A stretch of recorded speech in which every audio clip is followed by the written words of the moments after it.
June July মাহত অসমত কিন্তু দেখা যায় যে অসমৰ ৰোৱনী বা অন্য কৃষকসকলে যথেষ্ট ব্যস্ত হৈ পৰে ধান ৰোৱাত বা নিজৰ কঠীয়াখিনি ৰোৱাত কিন্তু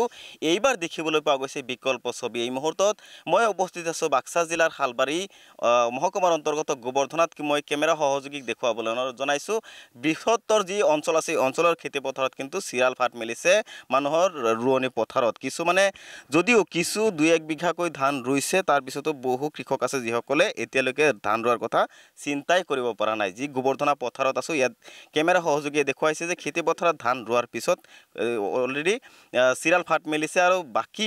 অধিক সংখ্যক পথাৰ কিন্তু খালী হৈ পৰি ৰৈছে কৃষকসকলে অপেক্ষাত ৰৈছে কেতিয়া এজাক বৰষুণ পৰিব তেতিয়া তেওঁলোকে ধানখিনি ৰুব কিন্তু উল্লেখনীয়ভাৱে যিসকল কঠীয়া পেলাইছে এই বিধানবাৰীত কিন্তু সকলো এতিয়া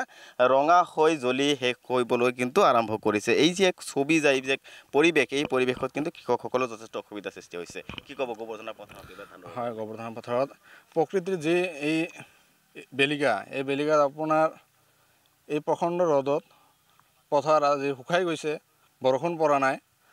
আপোনাৰ অসম চৰকাৰ বা বিটিচি চৰকাৰে যি কৈ আহিছিলে যে পৰিৱৰ্তনৰ দৰকাৰ প্ৰমোদ বড়ো চৰকাৰ বুলি এটা শ্লোগান দিছিল আমাৰ বিটিচি চৰকাৰে কিন্তু এই শ্লোগানৰ আমি একো দেখা পোৱা নাই কাৰণ এই জুন জুলাই মাহত আমাৰ খেতি পথাৰত খেতিয়কসকলে আপোনাৰ ভুই ৰোৱা শেষ হৈ গৈছে অন্যান্য পথাৰত দেখিবলৈ পোৱা যায় ডং থাকে পানী যোৱাৰ কাৰণে আমাৰ এই অঞ্চলত নাই এইটো কি আশা কৰিব বিচাৰিব এইটো আশা এতিয়া আমি প্ৰমোদ বড়ো চৰকাৰক আৰু এতিয়া কি ক'ম যিহেতু তেওঁলোকৰ চৰকাৰ দুমাহ পিছত উকলি যাব তথাপিও আমি প্ৰমোদ বড়ো চৰকাৰক কৈছোঁ যে আপোনালোকে যদি পাৰে আমাৰ এই বৃহত্তৰ গোবৰ্ধনা অঞ্চলখিনিৰ ৰাইজৰ সকাহ হোৱাৰ কাৰণে যাতে ডঙৰ ব্যৱস্থা কৰে অন্য জায়গাত যেহেতু ডঙৰ ব্যৱস্থা আছে আমাৰ এই অঞ্চলতো যাতে ডঙৰ ব্যৱস্থা কৰি দিয়ে এইখিনি কথা পাতিম কি ক'ব যি বৰ্তমান অৱস্থা এই সময়ত যথেষ্ট ব্যস্ত হৈ পৰে ৰোৱনীসকলে বা কৃষকসকলে এইবাৰ যি বিকল্প হয় চাওক আজি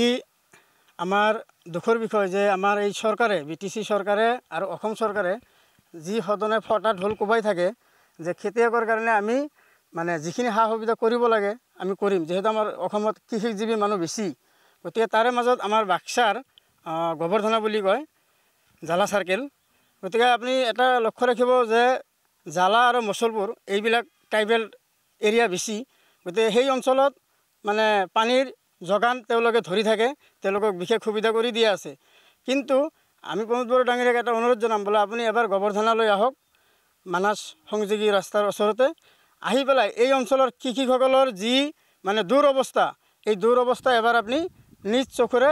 মানে চাই যাওক কাৰণ পানী জলসিঞ্চনৰ বহুত ব্যৱস্থা থাকে এই অঞ্চলত এতিয়ালৈকে ঢুকি পোৱা নাই কেতিয়াবা প্ৰতিশ্ৰুতিও দিয়া দেখা পাইছিলোঁ কি আশা কৰিব হয় চাওক তেওঁলোকে চৰকাৰে যদি কৰিম বুলি ভাবে নকৰা কাম একো নাই আমাৰ ওচৰত বেকী নদী আছে গতিকে তেওঁলোকে নদীৰ পৰা এটা চিষ্টেম কৰি আনি পেলাই হ'লেও আমাৰ এই ডাঙৰ পথাৰখনত মানে আমাৰ ৰাইজক যাতে এমুঠি আমি খাব পাৰোঁ ধান ৰুই পেলাই এই ব্যৱস্থাখিনি কৰি দিয়াৰ কাৰণে অনুৰোধ জনাইছোঁ হয় নিশ্চিতভাৱে কৃষকসকলে কিন্তু দাবী উত্থাপন কৰিছে যে এইবাৰ যি এটা অৱস্থা এই অৱস্থা যদি সঁচাকৈ থাকিবলগীয়া হয় অসমৰ কৃষকসকলে বা অন্যান্য ৰাইজে কিন্তু ধান বা চাউলৰ কিন্তু অভাৱত যে ভুগিব সেয়া কিন্তু স্পষ্ট কাৰণ এই বৃহত্তৰ অঞ্চলত কিন্তু যথেষ্ট সংখ্যক কৃষক আছে যথেষ্ট ইয়াৰ পৰা ধান উৎপাদন কৰা হয় সেই ধান কিন্তু এতিয়া যে পথাৰত যে হ'ব তাৰ কোনো পৰিৱেশ কিন্তু এতিয়া দেখিবলৈ পোৱা নাই চৰকাৰে বাৰম্বাৰ তেওঁলোকে বিভিন্ন শ্লোগানত কয় যে কৃষকসকলৰ কাৰণে বিশেষ ব্যৱস্থা গ্ৰহণ কৰা হ'ব কিন্তু আজিলৈকে